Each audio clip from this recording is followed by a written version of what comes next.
When talking about artistry and originality, as musicians, we need to ask ourselves two questions. One, why to be original? And two, how to be an artist? So let's talk about these two topics now. Have you thought about the future for clarinetists in the age of AI? AI may soon take over most repetitive jobs that require little creativity and personal touch. That's why originality is becoming absolutely priceless. Jobs rooted in human connection, trust, empathy, like the performing arts, are predicted to be least affected. So, for us clarinetists, this means leaning into individuality, expression, and personal emotion. Yes, it's challenging, but it is also exciting. It's time to rethink our musical identity just a little bit, to stop conforming, to be a little rebellious, to dive into soul searching, better yet, sound searching. Because now, more than ever before, our unique expression and sound are our greatest assets. Now we understand the value of originality, that it helps us to express ourselves artistically and to be in demand in the wake of AI. Now let's go for a touch of philosophy, which is very important. And let's ask another big question. What is creativity and how can I direct it? Perhaps it is logical to start with the question, what defines me specifically? Am I someone who believes that what I do defines me? Or someone who believes that I am defined by who I am naturally as a person? For example, there are artists who will answer the question, who are you? By saying, I am an artist. In this case, this person's entire life can be determined by the art they do. There are also people who would say that their art is merely a result of who they are, how they think, and how they see the world, and that they need art to express that. They would say, I am me. Both approaches are absolutely fine, but in each case, the approach to art will be quite different and will yield different artistic outcomes. These different approaches will make a lifelong path for us. They will determine the ways we think about ourselves, our choices, and our means of self-expression. So, are you defined by what you do or who you are? But even if you get a clearer answer to these queries now, the process of thinking about them cannot stop. These questions are precious as they are our tools to help us grow as people and need to be asked always, regardless of how old we are or where we are, because the process of change never stops. We continue to grow and mature, and so does our mind. It also gets better at thinking and drawing conclusions. This is why we need to keep asking the big questions to keep the mind challenged and well directed. No one else can really judge the validity of us wanting to become true to our inner selves. Just because you are young and perhaps not fully independent, it doesn't mean you are relieved from the duty of crafting your future and your personality. Perhaps it is exactly the time to be doing that before busy adult life kicks in and forces you to focus on the reality of supporting yourself, becoming fully independent through working, and spending time on your formal education. Creating art. But let's ask the big question, can I be an artist? What a question to ask. Well, to answer this question, let's try to understand as best as we can what it is that artists do. Artists create, perform, and they also consume art themselves. So, why don't we try to examine what are the things and signs of your creativity? Over the last month or two, did you write a poem or you painted something new? Compose or arrange a song? Did you improvise? Think of an idea for a show or a concert program. Design new dance routine, perhaps.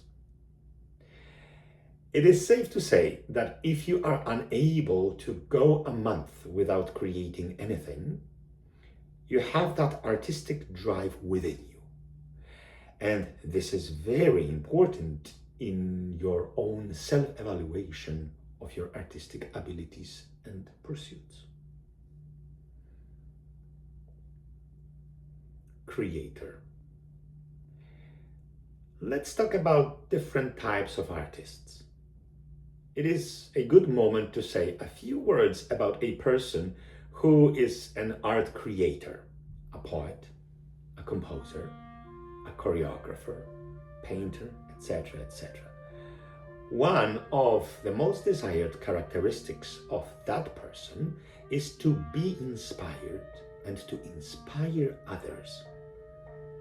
That could be accomplished by this unique ability to step back and unsee things that are taken for granted, to unsee or unhear a piece or a reality that has been there for a long time, and to approach it in a new way, to express the old reality in a new, creative way. The same goes for any preconceived ideas, to imagine the idea non-existing and try to formulate it anew. That is only one short method to describe a creative individual, but there are plenty more. You can explore this topic through reading and researching it on your own, or following this idea through your own research. Performing art. Let's remember that there can be a difference between an artist who is a creator, a composer, painter, playwright, and an artist who is a performer, a musician, an actor, a dancer. Of course, it is possible that a creator can be a performer, and a great one too, but that is less common. If you decide to focus on being in the performing arts, ask yourself the following questions. Do you feel the urge to perform in front of others, friends, family, or on the internet, etc.? And if you do, then how often do you do it? Is it once a month, a week, a day? Do you like to be in the spotlight? Do you like to lead others? That urge to perform in front of the public can be so overwhelming. You may want to sing for your friends a few times a day, and that's great. Enjoying or consuming art. Remember that there are also people who are very artistically inclined who do not produce or create anything, but love to consume art. Consuming art is important for all artists, of course, but artists are usually also creators and communicators. They try to communicate an idea, a sound or movement to others, or simply to themselves. There are artists who never publish their work. They don't have that desire to make their art public. They do it for themselves. And that is also fine. What is important is that you recognize your own abilities and needs as far as the artistic output is concerned. If you decide that creating or performing art is your calling, then ask yourself this: is any of my content recorded or written down and available anywhere? Why is it important that artists create content and then record that content? Let me explain. Writing things down. In order to be an artist, you need to create and record the content you created or learned. By recording, I mean to write it down, video record, sound record it, etc. Otherwise, your creativity could never be known to the world and could not inspire others. Must be on paper. It is not a stretch to say that if you imagine yourself as an artist, you need a proof to support this idea. An idea in the mind is not art, it's an idea. Art is what has been created after you get the idea out of your head. Any medium works, but you have to get it out. Here is a thought. If it is not on paper, metaphorically speaking, it doesn't exist. What do you think of that? That statement refers to any artistic or non-artistic idea. Imagine you tell someone you are a figure skater and stop there. Could they trust you skating if they have never seen you skate? Better yet, how about we take a step back and say your coach tells you they have designed a routine, but they don't sketch it out on paper. Would you be able to imagine it? No artist can be credible if they don't have their ideas worked out and presented in some tangible or presentable form. Poetry wouldn't exist. Paintings wouldn't exist, as the idea would not be visible to others, correct?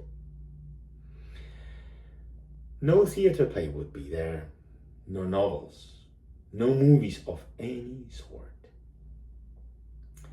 Let me explain you how important it is for us to communicate our ideas and words to you. Every word I'm saying now to you, I read off the script that I have carefully conceived and developed specifically for you over the long weeks of working and brainstorming. I didn't need to write it for myself because these are my ideas, but I had to write it so that I can communicate them to you. This is how much I care to communicate with you all of my ideas clearly. It is not only I being precise, it is something far more than that. It is also very respectful to you as viewers and consumers of my art of explaining.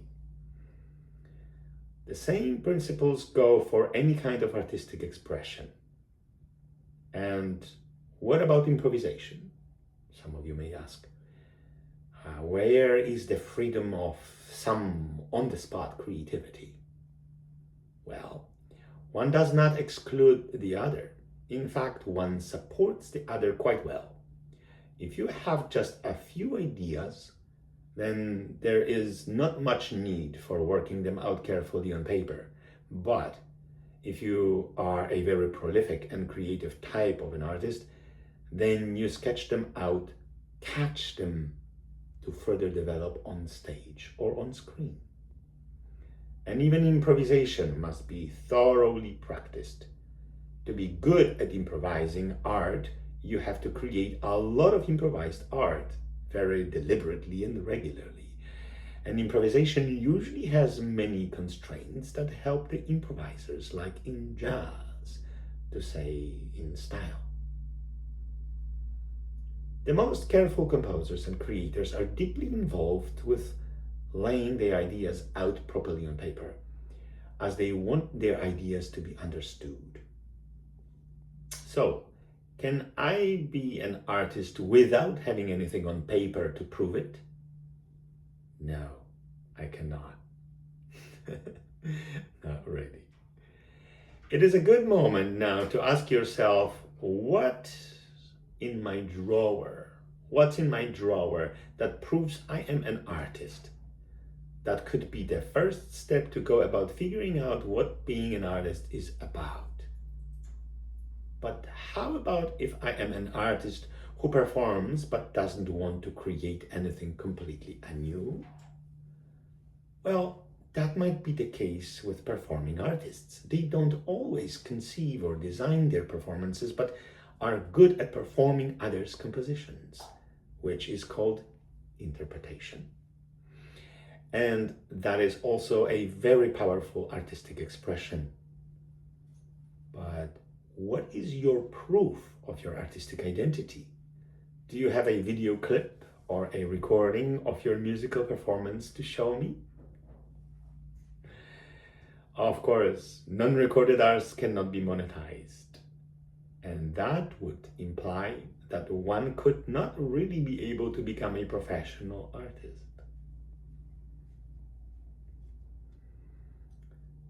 Professional artist. Have you ever asked yourself, who is a professional artist? Perhaps I should direct the big question and address it in the next episode.